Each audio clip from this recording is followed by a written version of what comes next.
अॻ में छा कयोसीं जो bearing जा terminology related also it is continue. So different other terms are there for the design of the general bearing. Okay, so this title is the bearing characteristic number. There are two titles. One is called the bearing characteristic number and bearing modulus. By separate shayuan for general bearing. So because both are interrelated. By panam interrelated, and so the definitions are interrelated. So first we define the bearing characteristic number. The bearing characteristic number chai, because in the tables you can find the value of Zn upon P. So Z viscosity आहे, N RPM of the general आहे, P pressure आहे.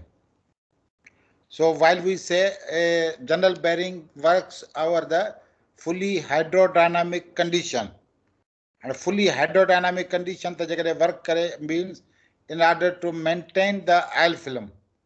Oil film जो maintain करण भी ज़रूरी आहे. So, and we maintain the oil film. Again, oil film maintenance depends upon the friction, because the contact between the two surface is separated with the oil film. Oil उनके अलग थो करे. And जेकॾहिं friction वधीक हूंदो त heat produce थींदो. Overheat भी थींदो तव्हांजो. Overheat जे करे oil जी viscosity decrease थी वेंदी. So if viscosity is reduced, then it is not possible that we maintain the oil film thickness.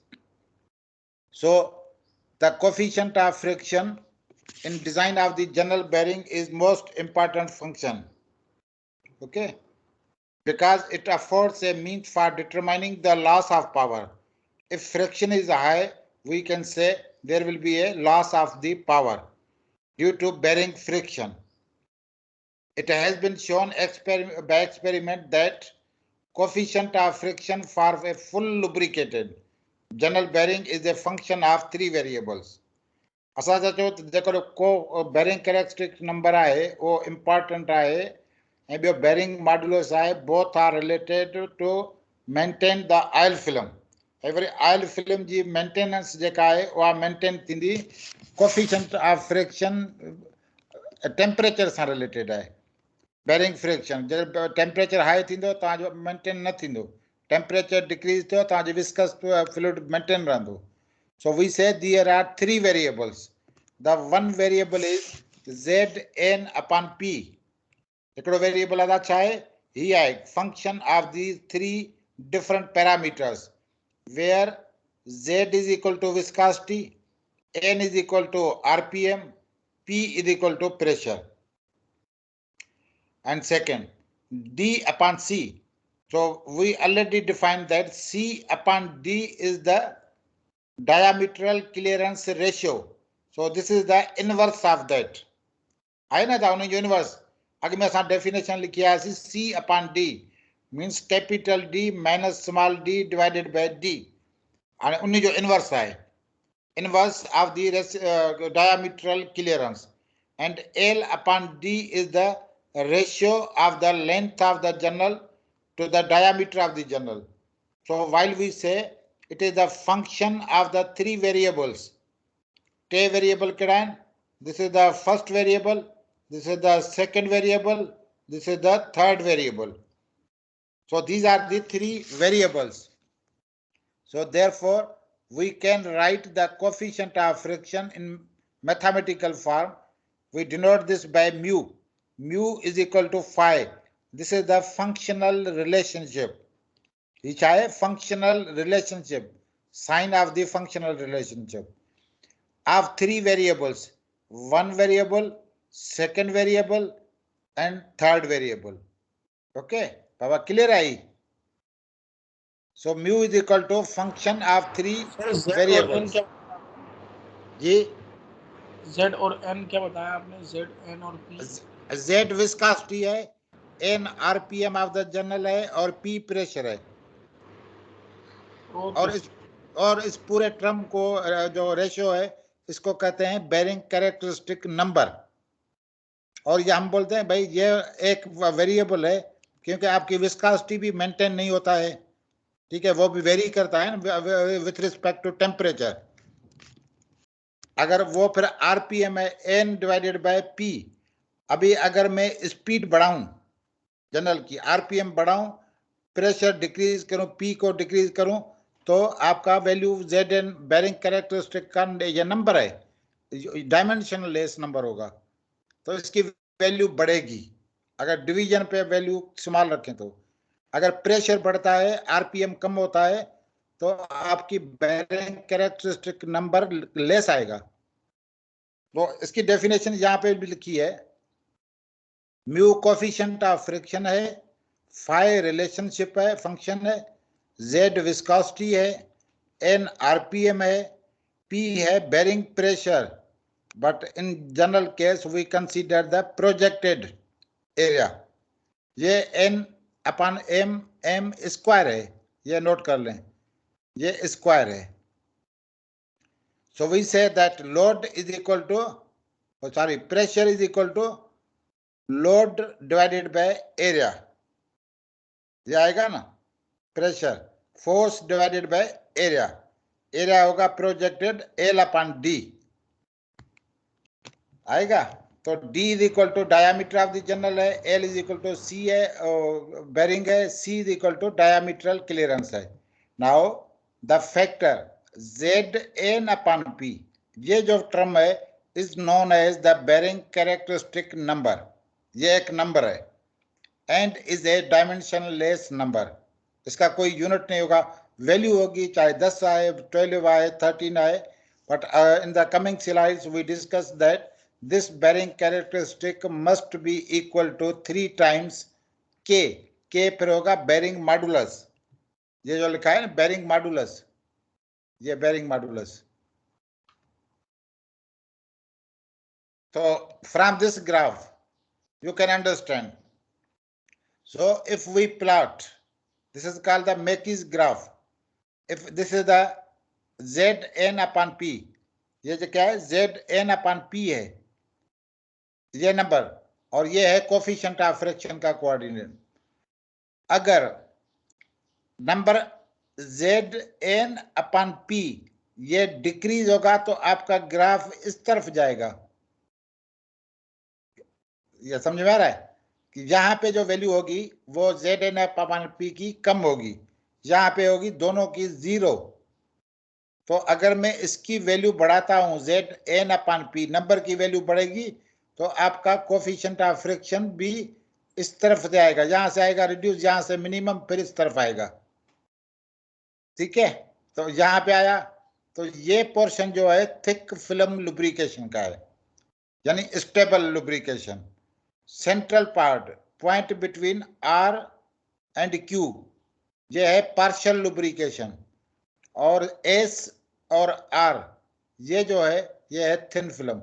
So unstable condition means we cannot operate the bearing under this condition. इस condition में हम इसको operate नहीं कर सकते हैं, because there is a chance of metal to metal contact. So this is described, so at the end we discuss. So the variation of coefficient of friction with the operating value of the bearing characteristic number, ये number है Zn upon P is obtained by Mackey brother. Okay, the factor Zn upon P, ये जो bearing characteristic number है ये helpful है to predict the performance of the bearing. So from the figure we see that minimum amount of friction occurs at point A. Graph पे आपने देखा वो point A है, and at this point the value of Zn upon P is known as bearing modulus and it is denoted by K. ये देखें,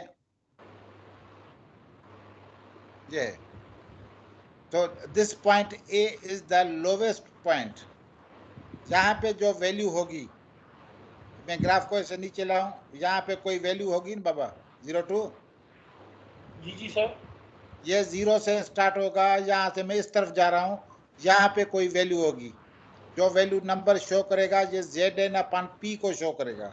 मैं assume करता हूँ कि यहाँ वैल्यू है 10, तो ये 10 को मैं इधर मार्क करता हूँ पॉइंट ए। तो इस ग्राफ पे जो शो किया हुआ है वो मिनिमम वैल्यू है, minimum value of the oil film, ये जो लुब्रिकेशन का है वो के है।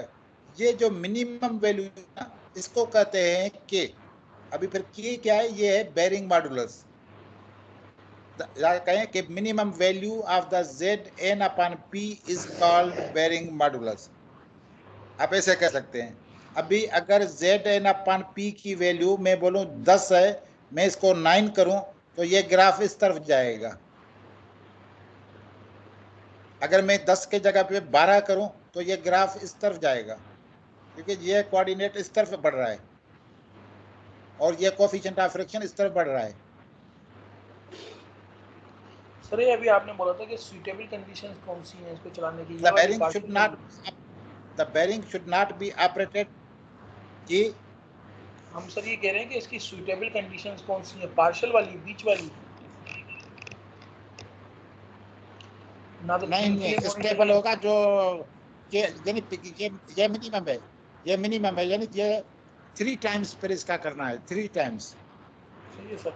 अगर मैंने आपको एग्जांपल दिया है कि अगर इस ए पॉइंट पे वैल्यू 10 है, ठीक है, तो ये कम से कम वैल्यू है। अगर मैं आगे चल के डिजाइन प्रोसीजर पे आए कि इसको मिनिमम पे ऑपरेट नहीं करना है, क्यों नहीं करना है, इसका सबब ये है कि जेड विस्कोसिटी है, एन आरपीएम है, पी प्रेशर है। कोई भी इत्तेफाकन आपकी स्पीड की वैल्यू बढ़ गई, ठीक है, वो डिक्रीज हो गई और प्रेशर बढ़ गया, ठीक है, तो जेड एन अपॉन पी की वैल्यू कम हो जाएगी। अब इस ट्रम 3 ट्रम है ना, एक है विस्कोसिटी, एक है आरपीएम, एक है प्रेशर। प्रेशर है डिनोमिनेटर पे, ठीक है, मैं किसी छोटे वैल्यू को बड़े वैल्यू से डिवाइड करूं तो आंसर कम आएगा, तो यानी 10 से भी कम आएगा।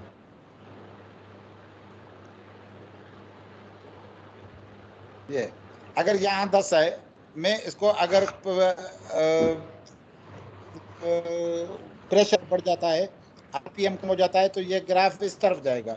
ये लिखा है अनस्टेबल, यानी ये बेरिंग स्टेबल नहीं होगा।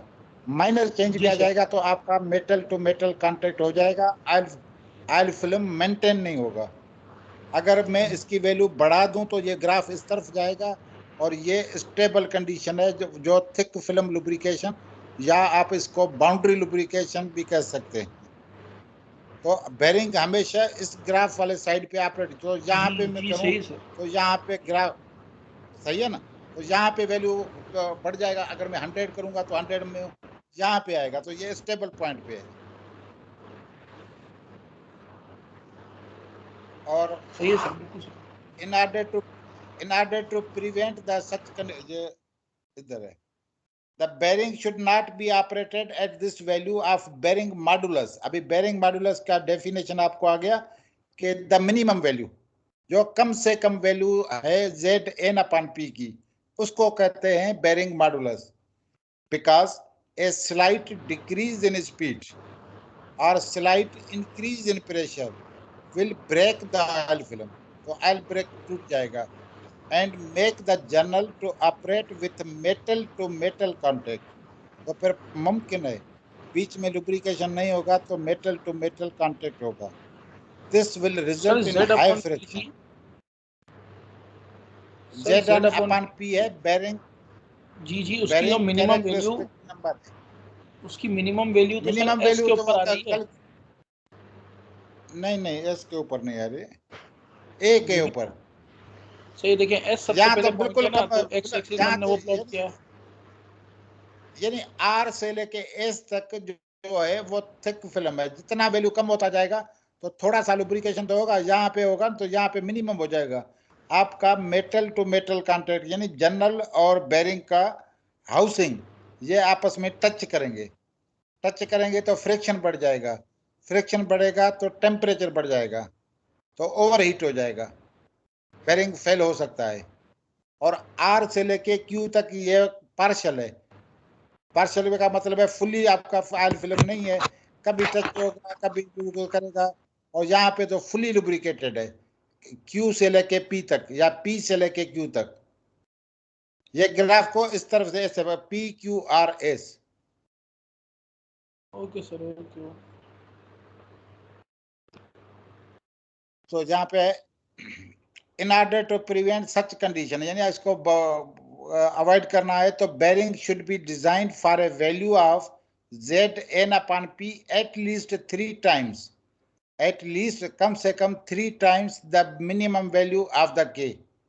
यानी मैंने आपको एग्जांपल दिया था कि 10 हो अगर, तो 3 टाइम्स 10 का होगा 30, तो यानी 30 वैल्यू पे 30 पे आप चेक करेंगे तो ये ग्राफ स्टेबल कंडीशन पे है। If the bearing is subjected to a large fluctuation of load and heavy impacts, then the value of Zn/P must be taken as 15 times. Must be taken as 15 times. So conclusion क्या हुआ इसका?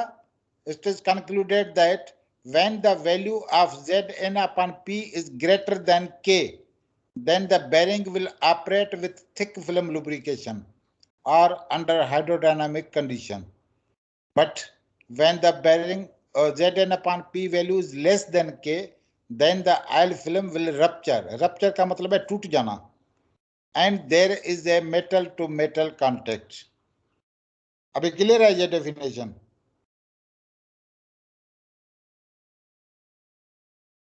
जी जी बिल्कुल। और second है coefficient of friction for journal bearing. ये formulas आप empirical relation है, ये याद कर लें।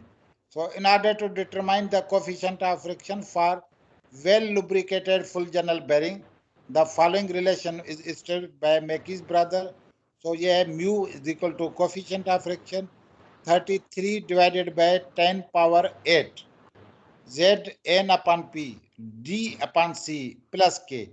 अभी ये Zn/P की वैल्यू आपको पता है कि ये बेरिंग कैरेक्टरिस्टिक नंबर है, तो we obtain the value of this factor from the table, ये टेबल से मिलेगा पूरा।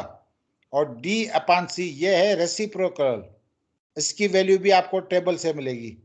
और K क्या है? K है एंड लीकेज करेक्शन फैक्टर। अगर कोई माइनर का लीकेज है तो उसको करेक्शन फैक्टर या उसका फैक्टर भी काउंट करना है। Factor to correct for and leakage, it's value depends upon the ratio of length to diameter. L/D ratio पे डिपेंड करता है वो, which is generally taken as 0.002 for L/D ratios of this 0.75 to 2.8 like this। तो आपका suppose करते हैं automobile and aircraft engine है, ये बेरिंग नंबर है, मैन है, क्रैंक पिन है, रिस्ट पिन है, ये प्रेशर की वैल्यू यहाँ पे है 5.6 से लेके 12 तक, तो ये विस्कासिटी होगी 0.007। और ये देखें Zn/P, Zn/P ये आपको टेबल से मिलेगा, ये C/D आपको टेबल से मिलेगा, ये L/D आपको टेबल से मिलेगा। तो ये सारे वैल्यू आपको टेबल से मिलेंगे और टेबल आपको प्रोवाइड होगा। और सेकंड है critical pressure. The pressure critical का मतलब सीरियस जो प्रेशर है, the pressure at which the oil film breaks down, the pressure at which the oil film breaks down so that metal to metal contact begins, start हो जाए, is known as the critical pressure और the minimum operating value of the pressure. It may be calculated by using this relation.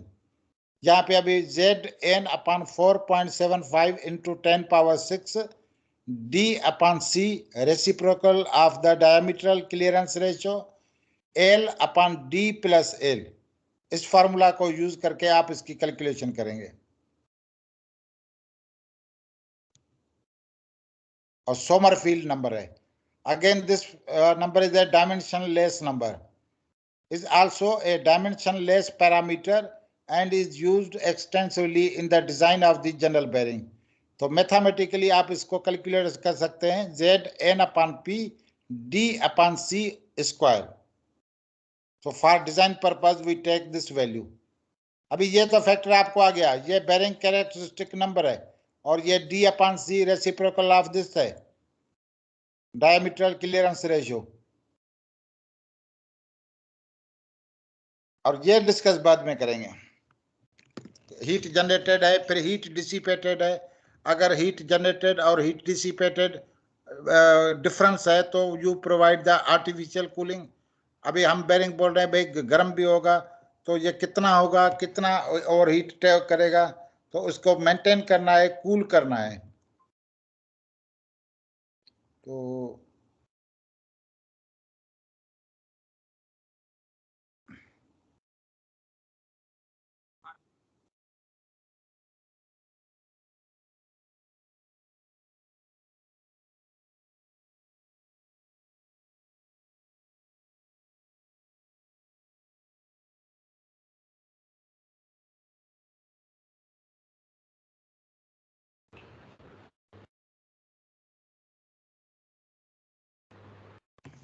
Video की आवाज़ नहीं आ रही sir. अच्छा, इसको share कर दें। हाँ ना, इसको शेयर कर दें। ठीक है, मैं शेयर कर देता हूँ।